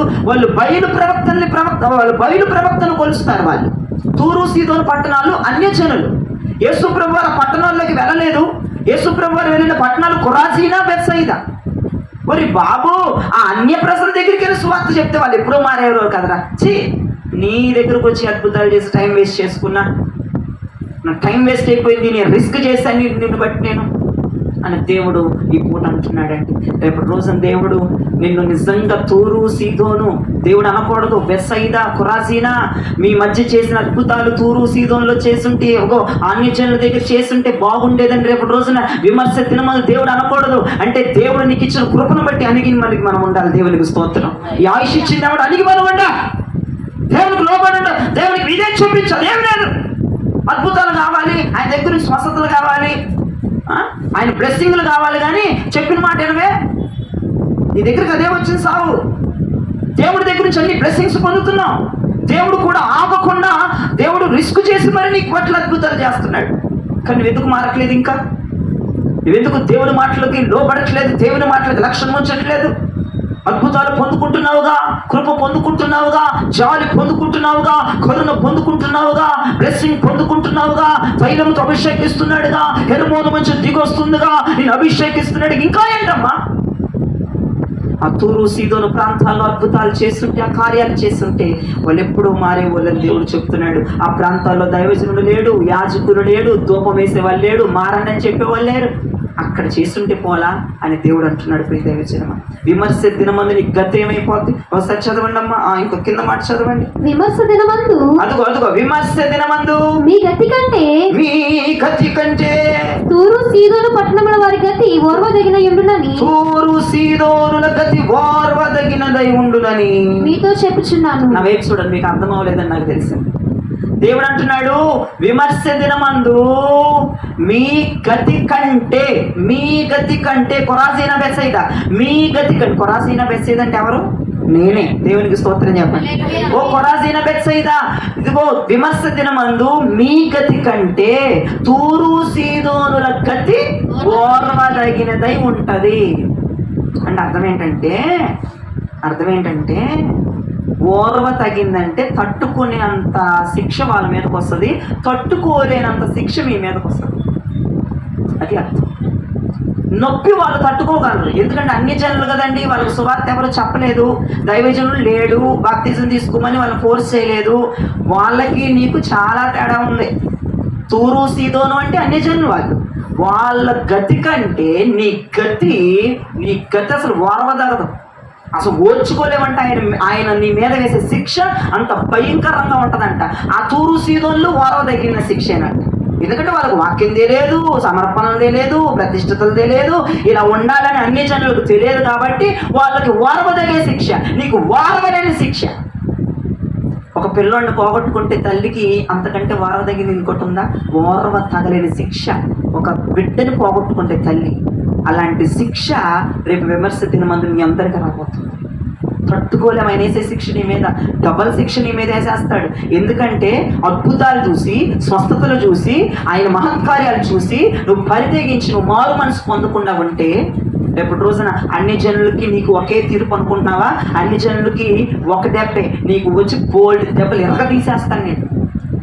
ఎందుకంటే నీకు పాఠాలు చెప్తున్నాడు దైవజనుడు ఉన్నాడు, హెచ్చరిక చేసే దైవజనుడు, ఉపదేశం చేసే దైవజనుడు. నీకు అన్నీ తెలుసు, ఏది తెలియదంటూ లేదు తమరికి, అన్నీ తెలుసు తమరికి. విమర్శ దినమందు మీ గతి కంటే తూరు సీదోనుల గతి ఓర్వదగినదిగా ఉంటుంది. అంటే వాళ్ళకి తక్కువ శిక్ష పడుతుంది, నీ మీదకి డబల్ శిక్ష. నువ్వు ఓర్వలేని శిక్ష, నువ్వు తట్టుకోలేని శిక్ష. నువ్వు తట్టుకోలేని శిక్ష దేవుడు నీ మీద వేస్తాడంట. వినండి, మొదటిది విమర్శ దినమందు అనగద్రొక్కబడతావు. రెండోది విమర్శ దినమందు తొట్టిల్లుతామంటే దేవుని వద్ద నిలబడలేవు. మూడవది విమర్శ దినమందు ఓర్వలేని శిక్ష, నువ్వు తట్టుకోలేని శిక్ష, నువ్వు భరించలేని శిక్ష నీ మీద, నీ పిల్లల మీద, నీ భర్త మీద, నీ కుటుంబం మీద వేస్తాడు దేవుడు. అప్పుడు ఏం చేస్తావు? ఓ కొరాజీన బెత్సయిదా, మారు మనసు పొందు. దేవుడు అంటున్నాడు, అన్య జనుల దగ్గరికి కార్యాలు చేస్తే ఈ పాటికాలు గోనిపట్ట కట్టుకునేవాళ్ళు. నీకెందుకు గోనిపట్ట కట్టుకోవాలనిపించట్లా? నీకెందుకు ఉపవాసాలు ఉండాలనిపించట్లా? ఇన్ని కార్యాలు చూసి ఇంత రుచి ఆయన ఎరిగి యేసు ప్రభు భిక్ష పెడతే తింటున్నావు ఈ రోజు. నువ్వు ఎందుకు ఉన్నవి అహంకార, అతిశయ, ఔరత్యాలు, ఎదుగు పొగలెందుకు? ఎదుగ పొగ. బలం లేకుండా బలం తీసేసి మంచం మీద కొడుకోబెడితే వ్యాపారం చేసుకోగలవా? పని చేసుకోగలవా? ఆ శక్తి, ఆ బలం నీదనుకుంటున్నావా? నువ్వు తినే తిండి వాళ్ళకి వస్తుంది అనుకుంటున్నావా? పిచ్చిదా. నువ్వు తినే తిండి ద్వారా కాదు, నువ్వు తినే కాయల ద్వారా కాదు, నువ్వు తాగే జ్యూస్ ద్వారా కాదు. దేవుడు ఇవ్వకపోతే కృప ఏళ్ళు కూసుకో, పొద్దున్న ఏళ్ళు వేసి పని చేస్తావు. నువ్వు అర్థం చేసుకో. ఎన్ని కార్యాలు చేశాడు, ఆయనకు రుణపడిపోయి ఉండు, ఆయన పాదాల మీద పడిపోయి ఉండు. గోనెపట్ట కట్టుకొని మారు మనసు వచ్చేదాకా ఏడు. నిజమైన గోనెపట్ట కాదు, మారు మనసుకు చిహ్నం గోనెపట్ట కట్టుకోవడం అంటే. యేసుకి స్తోత్రం కలుగునగా. జ్ఞాపకం చేసుకోండి, విమర్శ దినమందు అసలుకి నువ్వు భరించలేని శిక్ష నీ మీద వేస్తాడంట. నువ్వు తట్టుకోలేవిక. ఒక తల్లి, ఒక కొడుకు చనిపోతే ఒక తల్లికి ఆ తల్లి తట్టుకోగలదా? గుండె పగిలిపోద్ది. అట్లాంటి సిచ్యువేషన్స్ రాబోతున్నాయి నీకు విమర్శ దినమందు. ఇంకా మీరు కింద చదవండి. కపెర్నహూమా, ఇప్పుడు చూడండి, ఇప్పుడు 4వది. కపెర్నహూమా, ఆకాశము మట్టుకు హెచ్చింపబడుతున్నావా? నీవు పాతాళము వరకు దిగిపోయేదవు. నీలో చేయబడిన అద్భుతములు సొదొమలో చేయబడిన ఎడల సొదొమలోనే చేసుంటే అది నేటి వరకు నిలిచి ఉండును. నేటి వరకు నిలిచి ఉండేది కదా. నా వైపు చూడు, దేవుడికి స్తోత్రం చెప్పండి. ఇక ముగించేసాను, అయిపోయింది. కపెర్నహూమా, ఆకాశమును కట్టుతున్నావా? ఎన్ని కార్యాలు చేశానే కపెర్నహూమా. నీ కార్యాలే ఆ సొదొమలో చేస్తుంటే అది నిలబడి ఉండేదిగా. వినండి ప్రియమైన విషయం, కపెర్నహూముకి యేసయ్య వెళ్ళాడు, కపెర్నహూములో సువార్త చెప్పాడు, కపెర్నహూములో అద్భుతాలు చేశాడు. కొన్ని చాలాసార్లు దేవుడు కపెర్నహూమును దర్శించాడు, కానీ సొదొమకు దేవుడు వెళ్ళలేదు. సొదొమకు దేవుడు దూతలను పంపించాడు. దూతలను పంపించి లోతుకి ఒక సువార్తను పంపించాడు. అదే కపెర్నహూముకి అయితే దేవుడే వెళ్ళిపోయాడు డైరెక్ట్గా. అమ్మా, దేవుడే నీ కొంపకొచ్చి నీకు సువార్త చెప్తున్నా, దేవుడే నీలో ఉండిపోతున్నా, నీకేం పెద్ద మారు మనసు లేదట్టింది. దేవుడు అంటున్నాడు, ఒరే బాబు నేను సొదొమకి వెళ్ళలేదు, ఆ సొదొమ అది నేటి వరకు నిలిచి ఉండేది, నేను అక్కడికి వెళ్ళి సువార్త చేస్తే మీ దగ్గరకు వచ్చి మీ దగ్గర దాకా ఈ హెచ్చరికలు పట్టుకొని వచ్చి మీ దగ్గర దాకా ఉపదేశాలు పట్టుకొని వచ్చి అనిపిస్తుందంట దేవుడికి. వినండి వినండి వినండి వినండి. కపెర్నహూమా, విమర్శ దినమందు నీ గతి కంటే సొదొమ గతి ఓర్వదగినది. ఈ మాట ఎందుకు చెప్తున్నానంటే నా వైపు చూస్తూ వింటే మీకు అర్థమవుతుంది. కపెర్నహూమ అంటే ఎవరు? నేనే అని చెప్పండి. కొరాజీన బెత్సైద అంటే ఎవరు? నువ్వే. కపెర్నహూమ అంటే ఎవరు? నువ్వే. నీ పేర్లు అందరూ పిలవలేను కాబట్టి కపెర్నహూమ అంటాను, నువ్వు అని డిసైడ్ అయిపో. కపెర్నహూమ, విమర్శ దినమందు నీ గతి కంటే సొదొమ గతే ఓర్వదగిందంట. సొదొమను దేవుడి అగ్ని గంటకంతా కాల్చేశాడు కదా, నిలువెత్తు సజీవులుగా ఉన్నప్పుడే దేవుడు వాళ్ళని కాల్చేశాడు. వాళ్ళదంట ఓర్వదగేదంట, తట్టుకోగలిగిందంట. వామ్మో, అంతకంటే పెద్ద శిక్ష ఎక్కడ ఉంటుందా భూప్రపంచం మీద? మనిషి సజీవంగా ఉన్నప్పుడే మనిషి మీద పెట్రోల్ వేసి నిప్పు అంటించి తగలేయటం. దేవుడు అంటున్నాడు, మీరు అర్థం చేసుకుంటే వాక్యం మీకు అర్థమైంది ఈ రోజు రాత్రి. అది ఓర్వదగిన శిక్ష అంట వాళ్ళకి. నీ గతి అంతకంటే హీనమైపోద్ది అంటున్నాడు. మరి నువ్వు ఎట్లా పోతామో మనకు తెలియదు. అదే పెద్ద హైలైట్ సీన్ అంటే ఆకాశం నుంచి సజీవులుగా ఉన్నప్పుడు అర్థమవుతుందని వాళ్ళు దేవునికి స్తోత్రం చెప్పండి. సజీవులుగా ఉన్నప్పుడే అగ్ని గంధకాలు వచ్చి కాల్చేస్తుంటే దేవుడు అంటున్నాడు అది ఓర్వదగింది. నీ గతి అంతకంటే భయంకరమైపోద్ది అంటున్నాడు. అంటే మరి నీ అంతం ఎలా ముగిసిపోతుందో చూడండి ఒకసారి. నీ అంతం ఎలా ముగియపోతుందో ఒకసారి జ్ఞాపకం చేసుకోండి. నాకు తెలిసి సొదొమకు వచ్చినటువంటి శిక్ష ఈ భూప్రపంచం మీద ఇంకంతకంటే హైలైట్ శిక్ష లేదనుకుంటున్నాను నేను ఇప్పుడు దాకా. కానీ దేవుడు అంటున్నాడు అంతకంటే డేంజరస్ శిక్ష నీ మీద వేస్తాడంట విమర్శ దినం. మరి నీ ముగింపు అనేది ఇక బైబిల్లో కూడా లేదనమాట. నీ ముగింపు అట్లా ఉండబోతుంది. ఇంకేంటండి, కపెర్నహూమ, విమర్శ దినం మీద నీ గతి కంటే సొదొమ గతి ఓర్వదగింది అంటున్నాడు. అంటే అది తట్టుకోగలిగిన బాధ అంట. మరి అంతకంటే తట్టుకోలేనిది ఏముందో మరి నాకు తెలియదు, దేవునికి తెలుసు. అది నీ మీదకు రాకుండా నువ్వు ఈరోజు గోనె పట్ట ధరించి ప్రార్థనలు చేయాలి. నీకు మారు మనసు వచ్చినట్లుగా నువ్వు ప్రార్థనలు చేయాలి. అర్థమవుతుందా? విమర్శ దినమంది ఏమండి నేను ఇంకా నెత్తి నోరు కొట్టుకొని చెప్పట్లా మీకు. నిజంగా నన్ను నేను బాదుకొని చెప్పాలనిపిస్తుంది. మీకు అంత భయం వేసిపోతుంది నాకు. మీరేంటి అల్లాటప్పగా ఆటకైతనంగా ఉంటున్నారు. ఒక్కళ్ళకు కూడా భయం భక్తి ఉండట్లా. నువ్వేం చేస్తున్నావు ప్రార్థన అని అడుగుతాడు. నువ్వు చర్చికి ఎలా వస్తున్నావు అని అడుగుతాడు. నువ్వు ఏ రకంగా కానుకిస్తున్నావు అని అడుగుతాడు.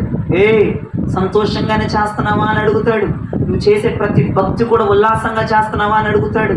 నీ మనస్సాక్షి అందు నువ్వు సాక్ష్యం ఇవ్వాలి. ఇవ్వగలదా సాక్షి?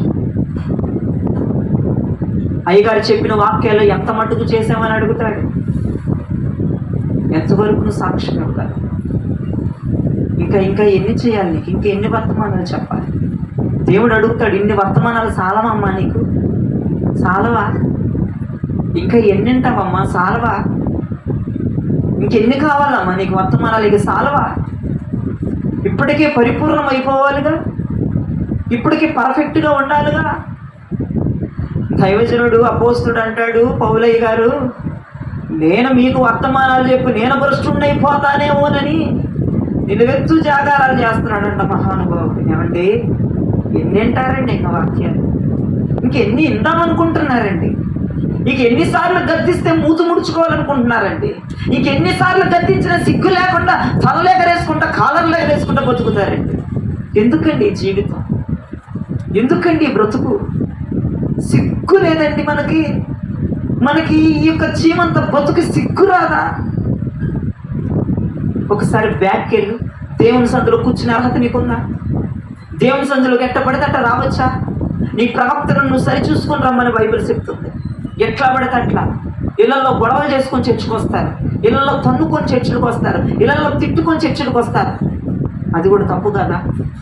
ఇంటి దగ్గర అసమాధానంగా తల్లిదండ్రుల మీద పిల్లల మీద అరిచి చర్చలకు వస్తారు, ఎదుటోళ్ళ మీద ఎనకోల మీద చిరుబూరు లాంటి చర్చలకు వస్తారు. మారిపడే రాబాక. ఈ ప్రవక్తను నువ్వు సరి చేసుకోకుండా చర్చికి వస్తూ ఇంటి దగ్గర ఎట్లా పడితే అట్లా మాట్లాడుకుంటా, ఎట్లా పడితే అట్లా తిట్టుకుంటా, ఎట్లా పడితే అట్లాగా సినిమా షోలు సీరియల్ చూసుకుంటా, చాటింగ్లు చేసుకుంటా, ఎవడెవడితో ఫోన్లు మాట్లాడుకుంటా, ఎట్లెట్లా నీ ప్రవక్తను సరి చూసుకోకుండా మందిరాలకి తెల్లబట్టలు వేసుకుని మళ్ళీ వచ్చి బొమ్మలా కూర్చుంటున్నావు. దేవుడికి తెలియదనుకుంటున్నావా? నువ్వు ఇంటి దగ్గర ఎట్లా ఉండి వస్తున్నావు నువ్వు మందిరానికి? ఎవరి మీద అలిసి వస్తున్నావు, ఎవరి మీద గీ పెట్టి వస్తున్నావు, ఎవరిని తన్ను వస్తున్నావో, ఎవరికి వ్యతిరేకంగా మారిపోయి వస్తున్నావో, ఎవరెవరి మీద గయ్యమని మెంటల్ టార్చర్ పెట్టి వస్తున్నావో తెలియదు అనుకుంటున్నావా? సెల్ ఫోన్స్లో ఏమేమి చూసి వస్తున్నావో మందిరాలకి తెలియదు అనుకుంటున్నావా? ఏ రీల్స్ చూసి మందిరానికి వస్తున్నావో తెలియదు అనుకుంటున్నావా? జాగ్రత్త, ఇవన్నీ విమర్శ దిన మందిరానికి వస్తాయి. ప్రసంగి గ్రంథకర్త ఏమన్నాడు? ప్రతి సంగతి విమర్శ దినమందు ఏర్పడిపోయింది. చదవరేమా? ప్రతి సంగతి విమర్శించు సమయము. కొంచెం అందించండి సిస్టర్లు దయచేసి ప్లీజ్. మీరు నేర్చుకోండి, ఇది కూడా విమర్శ దినమందు వస్తుంది. మీరు తొందరగా అయ్యగారు చదవమని చెప్తున్నా చదవట్లేదు, అది కూడా విమర్శ దినమంది. ఇవన్నీ పాపాలే. మీరు ఎప్పుడైతే పాపంగా చూస్తారో వెంటనే సెర్చ్ చేసుకోవాలి. మీరు ఏ వారం సెర్చ్ చేసుకోవట్లా, వెంటనే నాకు వాక్యం అందించే బిడ్డలు కావాలని ప్రభుని అడుగుతున్నారు. ఇంకా సిగ్గు లేకుండా మైకులు ఆన్ చేయకుండా, మరి సిగ్గులేని తనమే కదండి, ఎన్నిసార్లు తిట్టించుకున్నారు, ఇక ఒళ్ళప్పుకి ఇచ్చేస్తున్నారు. తక్కువ చదవాలి, దైవజనుడికి నచ్చదన్నటువంటి మినిమం కామన్ సెన్స్ ఉండట్లేదు మీకు. ఇంకెప్పుడు నేర్చుకుంటారండి? పిల్ల దగ్గర ప్రాక్టీస్ చేయండి, త్వరగా తీసి చదివి. అక్కడ ఎవరో దైవజనులు లేకపోయినా మీకు మీరు అనుకున్న ఒక అచ్చిన తొందర తీసి చదవడానికి ప్రిపేర్ చేసుకోండి. ఇప్పుడు సిగ్గు లేకుండా దైవజనుడు బలిపెట్టు ముందు కూర్చుంటారు, వెనకన్నా కూర్చోరు. మళ్ళీ అదే చెప్పట్లా, బైబిల్ చెప్తుంది. నేను అన్నట్లేదు మాట, నన్ను తప్పుగా అనుకోవద్దు. సిగ్గుపడవలసిన అవసరం వచ్చినా సిగ్గుపడబెట్ట. ఏం బతుకులండి, రోడ్డు మీద అన్నీ బతుకుతున్నాయండి. నువ్వే కాదు, పెద్ద బిల్డప్, నేనే బతుకుతున్నాను. కుక్కలు బతకట్లేదా? పందులు బతకట్లేదా? రాబందులు బతకట్లేదా? నువ్వెంత? కానీ ఎలా బతుకుతున్నావు అనేది కావాలి. దేవునికి మహిమ కలుగును గాక. నువ్వు ఎలా బతుకుతున్నావు? మరో మనసు పొందే బతుకుతున్నావా? ఒక్క ప్రసంగానికి మారింది కదండి నిన్నువే పట్టణం. ఒక్క ప్రసంగానికి నీకు ఎన్ని ప్రసంగాలు కావాలి సహోదరి? ఓ సహోదరుడా, నీకు ఎన్ని ప్రసంగాలు విన్నాయినా? ఇంకా ప్రసంగాల కొరకు ఎదురు చూస్తున్నావా? చెప్పింది సాలవా నీ భక్తికి? ఒక్క ప్రసంగానికే పశువులు కూడా పస్తులున్నాయి కదండి. నీకు ఎన్ని ప్రసంగాలు కావాలి? ఎన్ని ప్రసంగాలు రాసుల్లాగా పోయమంటావు? ఎన్ని ప్రసంగాలు నీ ముందు తెచ్చి వేయమంటావు? కొంచెం కూడా జ్ఞానం ఉండొద్దండి. ఇప్పుడు దాకా చెప్పిన ప్రసంగాలు నిలబెట్టుకున్నావా? సంపూర్ణమయ్యావా?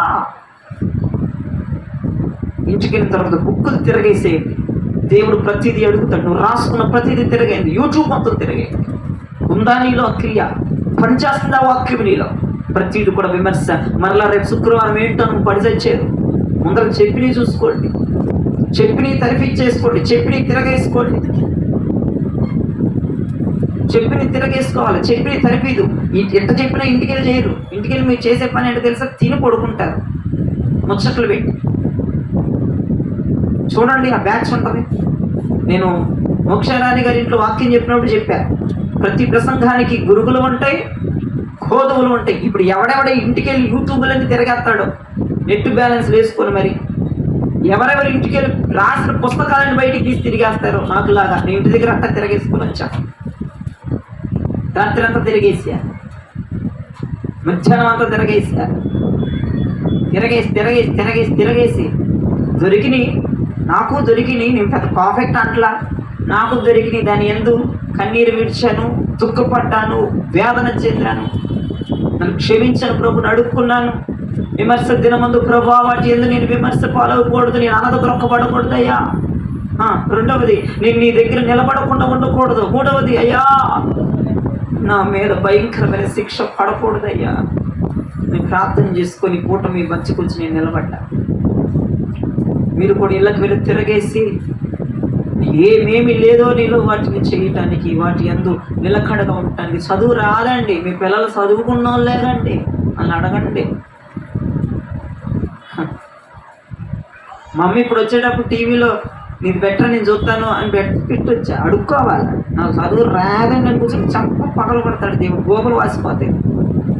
ఏమమ్మా నీ పిల్లల్ని చదివించావుగా, నీకు చదువు రాదనే చదివించింది అని అడుగా అంటే నేర్చుకో అని అడుగు చెప్తారు. మనవరాలను మనవలను అడగండి పెట్టివురా అని. ఆమె కూడా చౌపుచ్చుకొని లాక్కొచ్చి కూర్చోబెట్టి వినమానంటే ఆ మందకి కొంచెం అర్థం కాదు. మీరే చౌపుచ్చుకొని లాక్కొచ్చి కూర్చోబెట్టి వినమానండి. ఈ జైరాయి జైవేని తన్నండి, నెత్తి మీద ముట్టుకాయలు పొడబట్టి. మీ తల్లిదండ్రులు ముట్టుకాయలు మీరు పొడబట్టి. నేను నవ్వుకునే సందర్భాలు కాదు, నేను సీరియస్గా చెప్తున్నా. ఇది మాత్రం గుర్తుంటుంది లైఫ్లో. ముట్టుకాయలు పొడవమన్నాడు, ముట్టుకాయలు కొట్టడం కాదు అయ్యా, మారు ముందు ఎన్ని మర్చిపోయి అదిగో అయ్యగారు ముట్టుకాయలు పొడవమన్నారు, కానీ ఇది ఒకటి గుర్తుంటుంది వినేటప్పుడు. దరిద్రమేమి జ్ఞాపకం చేసుకొని విమర్శ దినాలు ఇవన్నీ కూడా దేవుడు నిన్ను లైన్లో నిలబెట్టి, లైన్లో ఉన్నప్పుడు ఎప్పుడు పిలిచి నిన్ను విమర్శిస్తాడో తెలియదు. ఇవన్నీ విమర్శ దినం ఏర్పడిపోయిందని దేవుడు చెప్తున్నాడు. కాబట్టి ప్రతి సంగతి రేపు రోజున విమర్శకు వచ్చేస్తుంది. విమర్శకు ఒకవేళ నువ్వు మారు మనసు పొందుకొని నిలబడిపోయావంటే నువ్వు ఖచ్చితంగా లేకుండా అనగదొక్కబడతావు, లేదంటే దేవుని దగ్గర నిలబడలేవు, లేదంటే ఓర్వదగని శిక్ష నీ మీదకి వచ్చేస్తుంది. నువ్వు తట్టుకోలేని, భరించలేని శిక్ష నీ మీదకి వచ్చేస్తుంది. కాబట్టి ఈ రాత్రి మారు మనసు పొందిన వాళ్ళందరూ కూడా మోకరించి 2 చేతులు ఎత్తి చదువుకోవద్దు. నాకు ఏమాచారం చదువుకుంటే వెంటనే మోకాళ్ళు వేసేసి 2 చేతులు ఎత్తి మీ గొంతులు పైకి టకటక వినపడాలి. ఈ వాక్యము దేవుడు దీవించి మీ వినికిడిలో ఆశీర్వదించుగాక.